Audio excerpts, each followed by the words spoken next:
अस्सलाम वालेकुम। आज हम एनालिटिकल केमिस्ट्री का थर्ड चैप्टर स्टार्ट करने वाले हैं, जिसमें हम बेसिक फंडामेंटल्स पढ़ेंगे, सिर्फ एक्यूरेसी, प्रिसिजन और एरर के, और थोड़ा बहुत रिलायबिलिटी और अनसर्टेनिटीज़ के बारे में देखेंगे। लेकिन मेन हमारी प्रायोरिटी होगी एक्यूरेसी, प्रिसिजन और एरर्स। तो आज हमारा लेक्चर नंबर 1 है इस चैप्टर पर। तो इसमें हम देखेंगे बेसिक टर्म्स जो प्रिसिजन, एक्यूरेसी और एरर्स में यूज़ होती हैं। तो फर्स्ट ऑफ ऑल तो हमें ये देखना है कि कौन सी चीज़ है जो हमें लैब की तरफ ले जाती है, लैब में हम क्यों जाते हैं। तो density can be measured in two ways. जो डेंसिटी है वो दो तरीक़ों से मेजर की जाती है, एक अगर वो लिक्विड हो, एक अगर वो सॉलिड हो। अगर लिक्विड हो तो सबसे पहले उसको क्या मालूम करते हैं, मास मालूम करते हैं। मास मालूम करने के बाद उसका वॉल्यूम मालूम कर लेते हैं, और उसके बाद डिवाइड कर देते हैं मास के ऊपर वॉल्यूम को। तो डेंसिटी अगर लिक्विड की है तो सबसे पहले हमें लिक्विड का मास मालूम करना है, फिर उस लिक्विड का वॉल्यूम मालूम करना है। वॉल्यूम मालूम करने के बाद हमें मास के ऊपर इस वॉल्यूम को कर देना है डिवाइड। तो इससे लिक्विड की हमारे पास निकल आएगी डेंसिटी। अगर वो हमारे पास सॉलिड सब्सटेंस है तो फिर हम डेंसिटी किस तरह निकालेंगे। फिर हम पहले सबसे पहले सॉलिड को निकाल लेंगे मास। मास निकालने के बाद उसका बाद हम सॉलिड को लिक्विड के अंदर कर देंगे मर्ज, उसको उसके अंदर डिज़ोल्व कर देंगे। उसके बाद उनको निकाल देंगे डिफरेंस लिक्विड का जो फाइनल और इनिशियल वॉल्यूम था, लिक्विड का फाइनल और इनिशियल वॉल्यूम का डिफरेंस निकाल लेंगे। और जो वो डिफरेंस होगा वो हमारे पास सॉलिड का होगा वॉल्यूम, और जो वॉल्यूम होगा फिर उसके ऊपर मास के ऊपर हम वॉल्यूम को डिवाइड कर देंगे तो सॉलिड की हमारे पास डेंसिटी निकल आएगी। अगर हमारे पास लिक्विड होगा तो हमने डायरेक्टली पहले लिक्विड का मास निकाल लेना, फिर वॉल्यूम, मास के ऊपर वॉल्यूम को डिवाइड करेंगे तो डेंसिटी निकल आएगी लिक्विड की। अगर हमारे पास वही सॉलिड का हमने डेंसिटी निकालनी है तो सॉलिड का पहले मास मालूम कर लेंगे, उसके बाद जो हमारा सॉलिड होगा उसको हम लिक्विड के अंदर हल कर देंगे, सबमर्ज कर देंगे। तो उस लिक्विड का जो पहले वाला था हमने उसका वो मालूम कर नोट कर लेना था, जो वॉल्यूम था डिज़ोल्व करने से पहले। और जब हमने सॉलिड को उसके अंदर मर्ज कर दिया उसके बाद उसका जो वॉल्यूम आया वो हमने मेजर कर लिया। उसके बाद इन दोनों का जो फाइनल था उसमें से इनिशियल को माइनस कर दिया, और जो आंसर आएगा वो हमारे पास सॉलिड का वॉल्यूम होगा। इस वॉल्यूम को हमने मास के ऊपर डिवाइड कर देना है तो हमारे पास सॉलिड की डेंसिटी निकल आएगी। उसके बाद इंटरव्यूज़ कौन से होते हैं। इंटरव्यूज़ वो होते हैं जो आपकी लेबॉरेटरी के अंदर आपके अटेंडेंट होते हैं, जो आपसे एक्सपेरिमेंट करवा रहे होते हैं, या एग्ज़ाम के अंदर जो आपका सुपरिटेंडेंट होता है जो आपसे एक्सपेरिमेंट ले रहा होता है, जिसके सामने आपने अपना एक्सपेरिमेंट प्रेजेंट करना होता है, अपने रिजल्ट देने होते हैं, अपने व्यूज़ देते हैं, उसको हम कहते हैं इंटरव्यूज़। तो इंटरव्यूज़ जो होते हैं उनका डायरेक्ट और ड्रामेटिक इफेक्ट होता है पर्सन के ऊपर जो क्वेश्चन को रेस्पॉन्स कर रहा होता है। मसलन उसके बिहेवियर पर डिपेंड करता है, उसके क्वेश्चन के आंसर, क्वेश्चन करने के एटीट्यूड पर डिपेंड करता है, वो किस ट्यून में क्वेश्चन कर रहा है। बाज़ औक़ात कुछ इंटरव्यू जो होते हैं वो काफ़ी गुस्से वाले होते हैं, तो जो सामने वाला रेस्पोंडेंट बैठा होता है, जो सामने वाला स्टूडेंट बैठा होता है, तो वो थोड़ा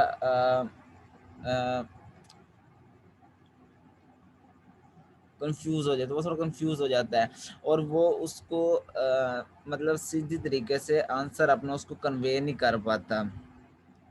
इस वजह से जो कुछ पीपल होते हैं most people tend to side with the view apparently favoured by the interview specially if they are neutral.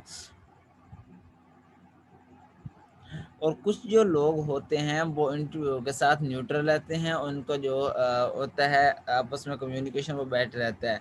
इसका जो फ्रेंडली इंटरव्यूज़ होते हैं वो ज़्यादा सक्सेसफुल होते हैं। In general interviews of the same gender racial and the groups are those being interviewed are slightly more successful.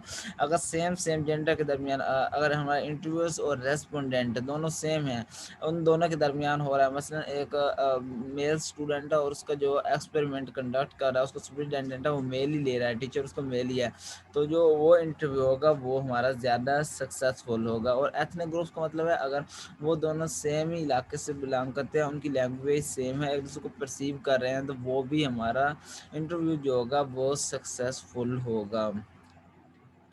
Respondent क्या होते हैं, रेस्पोंडेंट जो होते हैं वो डिफर करते हैं greatly and motivation to answer correctly and ability to do so. अपने आंसर करने के तरतीब से लेकर और वो अपनी सही आंसर करने तक, ये जो रेस्पोंडेंट होते हैं, स्टूडेंट्स होते हैं, वेरी करते हैं, हर एक की एबिलिटी डिफरेंट होती है। और turning earnest response to sensitive question as डिस्पा, अगर कोई एक सेंसिटिव हिसासी क्वेश्चन है, कोई काफ़ी ज़्यादा हिसास टाइप क्वेश्चन है, उसका सीधा अगर हम आंसर हमारा इंटरव्यू जानना चाहता है तो उसके लिए काफ़ी डिफ़िकल्ट होगा उसका आंसर देना। उसकी वजह ये क्या बेसिक उसमें एरर्स होते हैं, मसलन जो रिकॉल बायस होता है, सिंपली डज नॉट रिमेंबर, इसको याद नहीं रख रहा। लेकिन प्रेस्टेज बायस होता है, ये क्या करते हैं, एग्जैक्टली टू लुक बेटर, ये अपने आप को खुद को बेटर प्रूव करने की ट्राई कर रहे होते हैं। उसके बाद इंटेंशनल डिसेप्शन होती है, ये तो बिल्कुल ही झूठ बोल रहे होते हैं जो रेस्पोंडेंट। उसके बाद incorrect measurement, does not understand units of definition, और ये जो बंदा रेस्पोंडेंट होता है वो इंटरव्यूज का क्वेश्चन ही नहीं समझ पाता, उसके जो यूनिट्स होते हैं, डेफिनेशन होता है, उनको बिल्कुल समझ नहीं पा रहा होता। तो ये दो बेसिक टर्म थे, इंटरव्यूज़ और रेस्पोंडेंट। इंटरव्यूज़ आपको वो अटेंडेंट होता है जो आपसे एक्सपेरिमेंट कंडक्ट करवा रहा होता है, और जो रेस्पोंडेंट होता है वो होता है जो एक्सपेरिमेंट परफॉर्म करके उसको दिखा रहा होता है। उसके बाद है why do we need statistic in analytical chemistry, analytical chemistry के अंदर हम स्टैटिस्टिक को यूज़ क्यों करते हैं। तो scientist need a standard format to communicate the significance of experimental data, अगर साइंटिस्ट एक्सपेरिमेंटल डाटा को एक्सपेरिमेंटल डाटा की सिग्निफिकेंस कम्युनिकेट करना चाहते हैं तो उनको डाटा की क्या चाहिए, स्टैंडर्ड फॉर्मेट चाहिए, एक फॉर्मेट चाहिए जिसको हर बंदा परसीव कर सके, समझ सके। तो एक ऐसा न्यूमेरिकल फॉर्म चाहिए, एक ऐसा आसान सा तरीका चाहिए जो उसकी एक्सपेरिमेंटल डाटा की सिग्निफिकेंस को कन्वे कर सके। तो इसके लिए हम स्टेटिस्टिक यूज़ करते हैं, क्योंकि स्टेटस इस टर्म के लिए बेस्ट यूज़ होती है। स्टेटस से है जो डाटा को न्यूमेरिकल फॉर्म में कन्वे करती है, न्यूमेरिकल फॉर्म में डिस्क्राइब करती है और बेस्टली डिस्क्राइब करती है। उसके बाद सेकंड है data analysis method needed to get the most information from the finite data sets.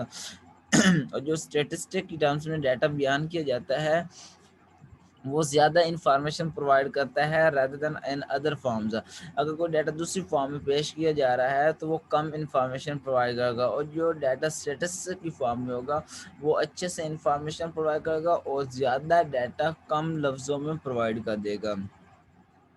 वो third is to provide a basis for the optimal experimental design, finite sampling, experimental design, reporting data और data treatment। अगर हमारे पास finite sampling है, sampling की हमें महदूद मिकदार लेनी है तो वहाँ पर भी हम स्टेटिस्टिक को यूज़ करेंगे। इसके अलावा अगर हम कोई एक्सपेरिमेंट डिज़ाइन करना चाह रहे हैं तो वहाँ पर भी हम स्टेटिस्टिक को यूज़ करते हैं। डेटा को रिपोर्ट करना चाह रहे हैं तो वो भी हमें न्यूमेरिक फॉर्म में यानी कि स्टेटिस्टिकल फॉर्म में प्रोवाइड करने पड़ेगा। डेटा को ट्रीटमेंट करना चाह रहे हैं तो हम देखेंगे कि कितना डाटा हमारे पास मौजूद है और उसको ट्रीट करने के लिए कितनी क्वांटिटी हमें चाहिए, तो वहाँ पर भी हम स्टेटिस्टिक्स को यूज़ करेंगे। मसलन ये दो टेबल दिए हुए हैं तो ये ग्राफ बना हुआ है, ये देखें यहाँ पर भी स्टेटस यूज़ की गई है और यहाँ पर भी स्टेटस, और ग्राफ तो खुद ब खुद स्टेटिस्टिक्स की भी एक टर्म है।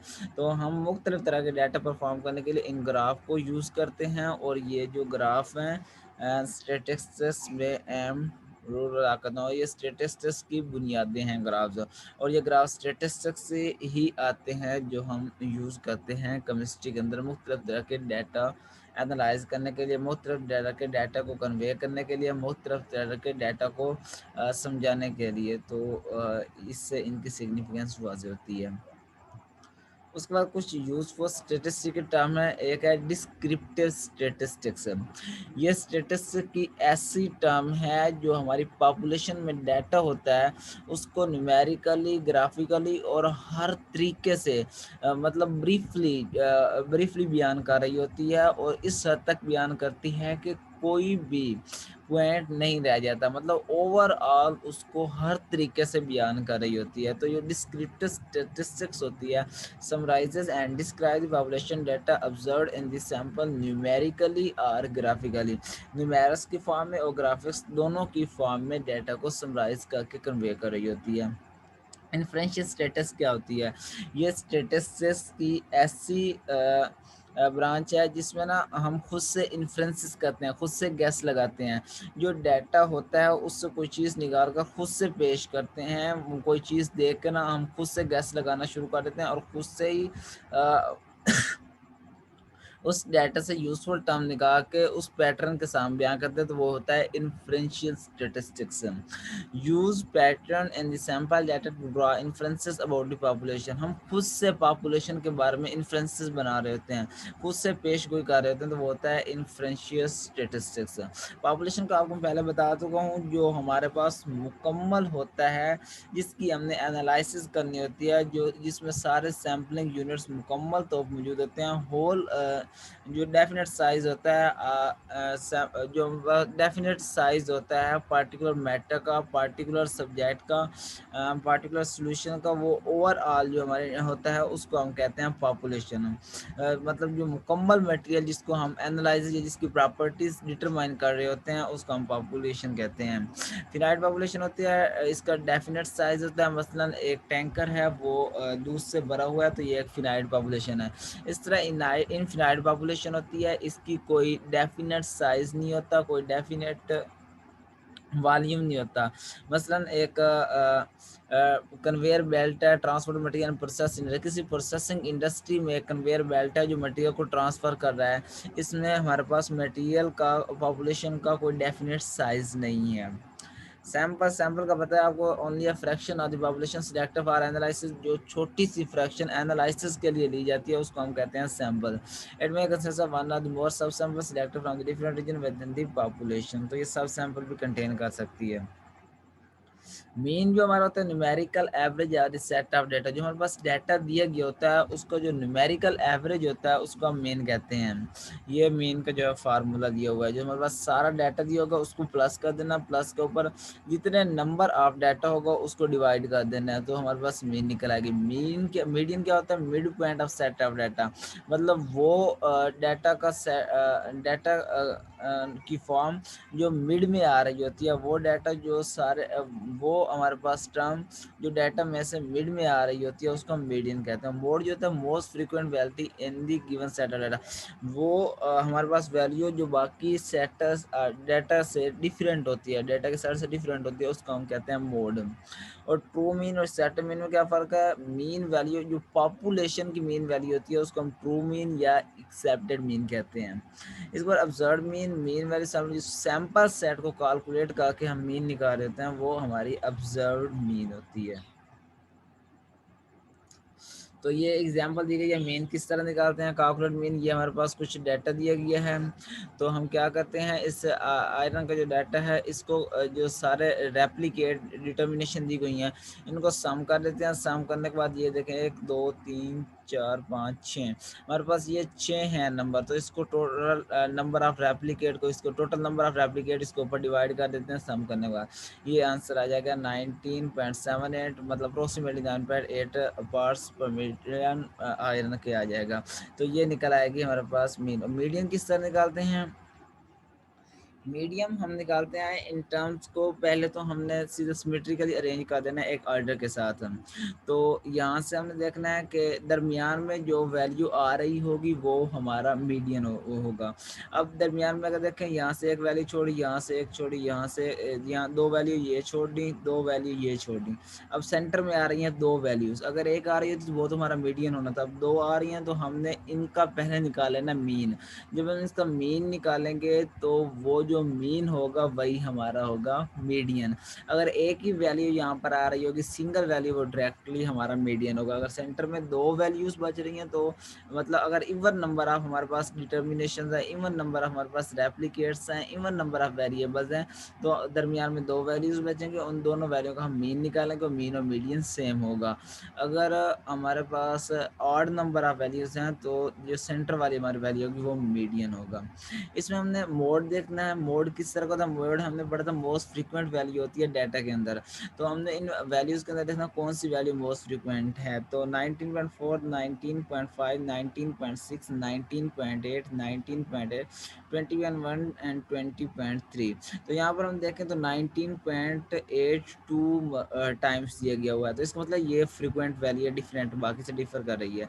तो 19.8 जो हमारा होगा ये मोड होगा।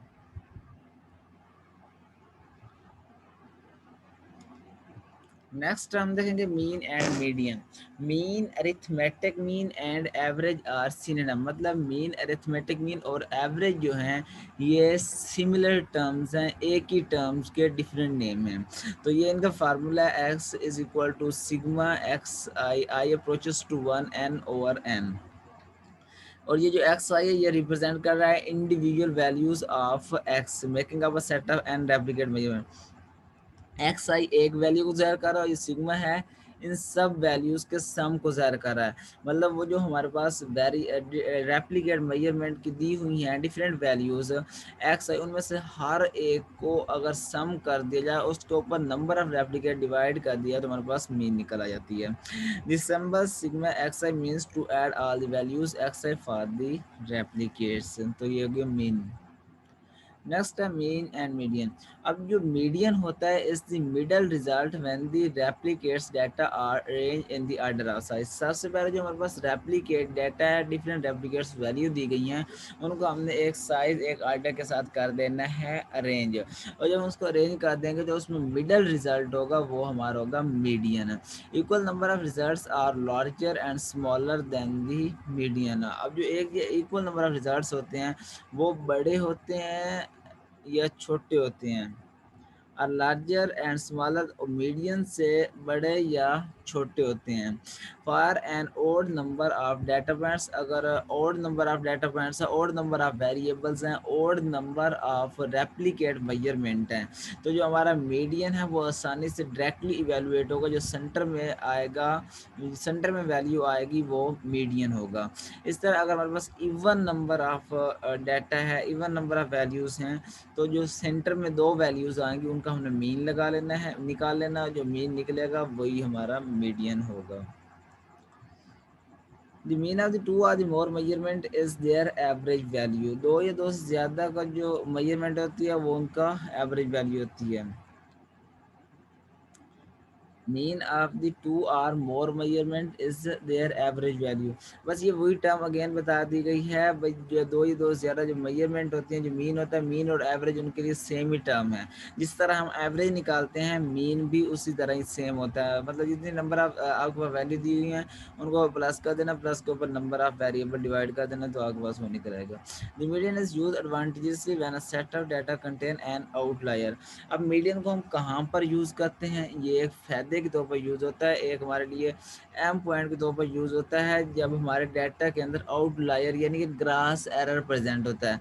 आउटलायर के बारे में हम नेक्स्ट पढ़ेंगे, जब हम टाइप्स ऑफ एरर पढ़ेंगे तो उसमें इसको ब्रीफली एक्सप्लेन किया गया है। मीडियन की जो टर्म है उसको हम एडवांटेजसली यूज़ करते हैं जब हमारा जो डाटा होता है एक आउटलायर को कंटेन कर होता है। A result that differ significantly from the other set. ये बताया भी गया है कि वो आउटलायर वो रिजल्ट होता है जो बाकी डाटा से काफ़ी ज़्यादा डिफ़र कर रहा होता है, मतलब काफ़ी दूर दूर हद तक नहीं मिलता होता। जब हमारे डाटा के अंदर ग्रास एरर मौजूद होता है तो तब हम मीडियन को एडवांटेजसली यूज़ करते हैं। अब वाई एरर, एरर आता क्यों है, एरर क्यों होता है? इसका मतलब कोई भी एनालिटिकल रिजल्ट्स ऐसे नहीं होते जिनके अंदर एरर्स या अनसर्टेनिटीज़ ना हों।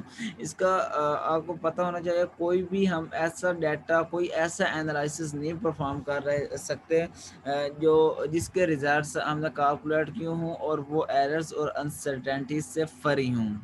लेकिन ये पॉसिबल है कि उसमें जो एरर्स और अनसर्टेनिटीज़ हैं उनको कम किया जा सकता है। ये इम्पॉसिबल है कि उसमें एरर्स और अनसर्टेनिटीज़ ना आएँ। एरर्स और अनसर्टेनिटी थोड़ी बहुत थोड़ी-थोड़ी टर्म में कम कंसंट्रेशन में या बिल्कुल उम, ट्रेस अमाउंट में होती ज़रूर हैं, लेकिन ये पॉसिबल है कि उन एरर्स को हम कम कर सकते हैं, उनको मिनिमाइज कर सकते हैं एक एक्सेप्टेबल एक्यूरेसी के साथ, उस एक्यूरेसी के साथ जिसको हम एक्सेप्ट कर सकते हैं। तो statistical calculation for use to जज the quality of experimental measurement of many. और अगर हम किसी डाटा को कैलकुलेट किया है, उसकी एक्यूरेसी को कैलकुलेट करने के लिए, उसकी क्वालिटी को चेक करने के लिए डिफरेंट टर्म्स की स्टैटिस्टिकल कैलकुलेशंस यूज होती हैं। वो जब आप नेक्स्ट स्टडी करोगे इसके बारे में आपको पता चल जाएगा कौन सी होती है। It is impossible to perform a chemical analysis that totally free of the errors or uncertainty. Again वही टर्म आ गई, कोई इसलिए हमारे लिए पॉसिबल ही नहीं है कि हम कोई केमिकल एनालिसिस परफॉर्म करें और वो एरर्स या अनसर्टेनिटी से फ्री हो। हर मेजरमेंट जो होती है अनसर्टेनिटी से इन्फ्लुएंस हो रही होती है, जो कंबाइन करके बना देते हैं एरर, और जो हमारे रिजल्ट्स को क्या कर रहा होता है, स्कैटर कर होता है, हमारे रिजल्ट्स के अंदर एरर काज कर रहा होता है। फॉर एग्जाम्पल सिस रेप्लिका डिटर्मिनेशन और standard solution of the iron ये दिए गए हैं। मीन वैल्यू एक्सेप्टेड वैल्यू जो आयरन का ये 19.8 दी हुई है, और जो एक्सेप्टेड वैल्यू है एक्चुअल वैल्यू है वो 20 पार्ट्स पर मीटर है। अब अगर हम एक्चुअल वैल्यू में से ये मीन को निकाल लें तो ये हमारे पास जो नेगेटिव वो आंसर आता है 0.2, वो हमारा क्या आ रहा है, एरर आ रहा है। इसमें दो 0.2 का डिफरेंस आ रहा है, तो ये एरर है।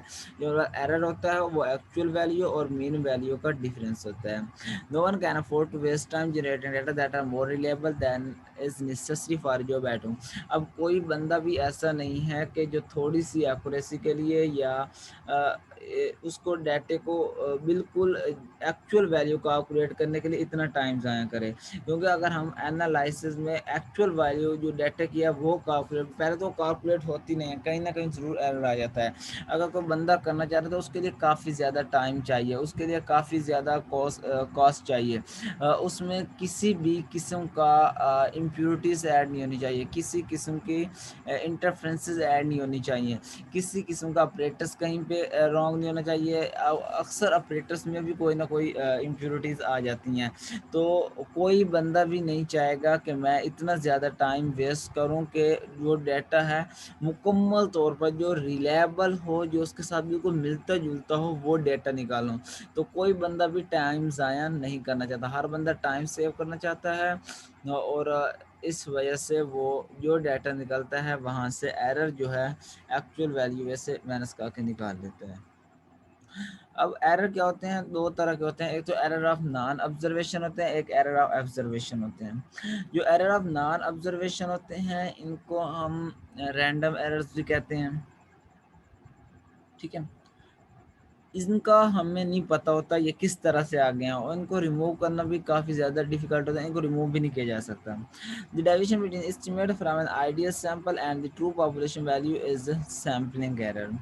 अब आइडियल सैंपल और जो ट्रू पॉपुलेशन, जो हमने सैंपल लिया है और जो हमारे पास एक्चुअल पॉपुलेशन है, उनके दरमियान जो डेविएशन है, उनके दरमियान जो डिफरेंस आ रहा होता है उसको हम कहते हैं सैम्पलिंग एरर। क्योंकि नेक्स्ट जो एरर आ रहा है वो हमारे सैंपल में जाकर आ रहा है, सैंपल के कलेक्शन में हमारा गलत सैंपल सिलेक्ट करने की वजह से वो एरर आ रहा है, तो इसको हम कहेंगे सैम्पलिंग एरर।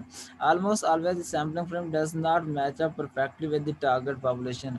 तकरीबन 99% जो सैम्पलिंग फ्रेम होता है वो टारगेट पॉपुलेशन के साथ परफेक्टली मैच नहीं करता, जिसकी वजह से वहाँ पर जो होते हैं एरर काज हो रहे होते हैं। Non response is probably the most serious of these error arise in three ways. Non response is probably the most serious of these error. Non response का मतलब होता है कि वो एरर जो कोई रेस्पॉन्स नहीं देता, रैंडमली आ जाता है और हमें पता ही नहीं चलता, और ये होता कि इस तरह थ्री डिफरेंट वेज से हो रहता है। First of all invalid person responded to come up with the answer. मतलब वो बंदा जो इनएबल है, इन एक्सपीरियंस है, जिसको पता ही नहीं मैंने क्या करना है, उसकी खुद की इतनी क्वालिफिकेशन नहीं है कि वो उस एक्सपेरिमेंट में एरर को मालूम कर सके या उसको रेस्पॉन्ड कर सके विद कोई आंसर दे सके दरमियान में, तो वो पर्सन की इनएबिलिटी की वजह से भी हो सकता है। सेकंड रिफ्यूजल टू आंसर, मतलब वो बंदा जो है वो आंसर देने से इनकार कर देता है, वो कहता है मैंने आंसर इन देना, ना, उसको पता ही नहीं होता तो कौन सा उसने आंसर देना है। Inability to contact this sampled elements, और अगर वो बंदा जो सैंपल के एलिमेंट्स हैं उनको कॉन्टैक्ट ही नहीं करता, छूता ही नहीं, उन पे एक्सपेरिमेंट ही नहीं करता, तो उसकी वजह से भी एरर पास हो सकता है, खुद इतना उसमें इन्वॉल्व ही नहीं होता। उसके बाद होते हैं एरर्स ऑफ ऑब्जर्वेशन। तो ये इनको सिस्टमेटिक एरर भी कहते हैं, इनका पता चल जाता है तो इनको रिमूव भी किया जा सकता है, मिनिमाइज भी किया जा सकता है। Error can be classified as due to the interviewer, respondent, instrument और मेथड ऑफ डाटा कलेक्शन। तो ये तीन चार चीज़ों की वजह से क्या होते हैं, एक तो इंटरव्यू की वजह से, मतलब जो हमारे पास हमारा अटेंडेंट है उसने हमें कोई डेटा गलत दे दिया, या रेस्पोंडेंट उसने कोई इंस्ट्रूमेंट गलत पिक कर लिया, या उसने कोई प्रोसीजर गलत यूज़ कर दिया, इस वजह से इंस्ट्रूमेंट। सेकंड, अगर कोई इंस्ट्रूमेंट में ख़राबी है, उसमें कोई इम्प्योरिटीज से उसको अच्छी तरह वॉश नहीं किया गया, तो उसकी वजह से हो सकता है। और मेथड ऑफ डाटा कलेक्शन, हमने जो डाटा को कलेक्ट करने के लिए मेथड यूज़ किया, जो फार्मूला यूज़ किया वो गलत किया, तो इस वजह से भी हो सकता है। ये होते हैं एरर ऑफ ऑब्जर्वेशन। तो जो टाइप 1 एरर होते हैं, तो probability of finding the probability of finding a difference with our sample compared to the population, and there really is not one। जो हमारा सैंपल होता है और पॉपुलेशन होता है उनके दरमियान डिफरेंस फाइंड करना हमारे लिए काफ़ी ज़्यादा मुश्किल होता है। इनको अल्फ़ा एरर भी कहते हैं, टाइप 1 एरर भी कहते हैं, और ये तकरीबन यूजली सेट करते हैं 5% या 0.0% उसमें काज करते हैं। और जो टाइप 2 एरर्स होते हैं, the probability of non finding a difference that actually exist between our sample compare to the population.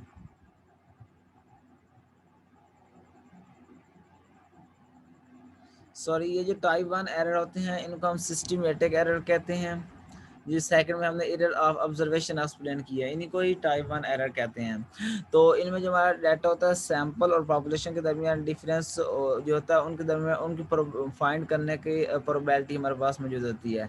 इनको जो सिस्टमेटिक और होते हैं इनको अल्फ़ा या टाइप 1 एरर कहते हैं, और ये यूजली सेट करते हैं 5%। और जो टाइप 2 एरर होते हैं रैंडम एरर भी इनको कहते हैं, एरर ऑफ नॉन ऑब्जर्वेशन भी कहते हैं। तो ये एक्चुअल सैंपल और पॉपुलेशन के दरमियान जो डिफरेंस होता है उसको फाइंड करने की प्रोबेबिलिटी नहीं होती बिल्कुल। इनको बीटा या टाइप 2 एरर कहते हैं, और पावर जिनकी होती है 1 माइनस बी एंड यूजली 80% जो होते हैं इस वजह से एरर होते हैं।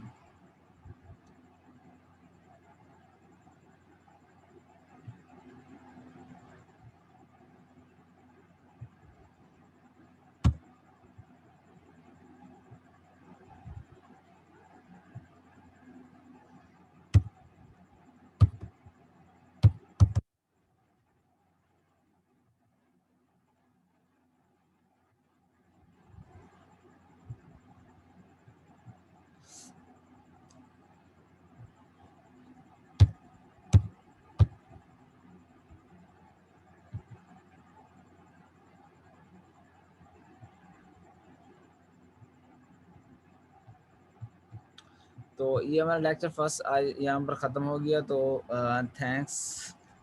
अगर क्वेश्चन हो तो आप पूछ सकते हैं। ये थोड़ी बेसिक टर्म थी, हमने पहले भी पढ़ी हुई हैं, तो इनको इन्हें मैंने ब्रीफली एक्सप्लेन नहीं किया, बस थोड़ा थोड़ा ये एक्सप्लेन किया है। तो नेक्स्ट हम कल पढ़ेंगे टाइप्स ऑफ एरर्स, कौन कौन से एरर होते हैं। तो थैंक यू, अल्लाह हाफिज़।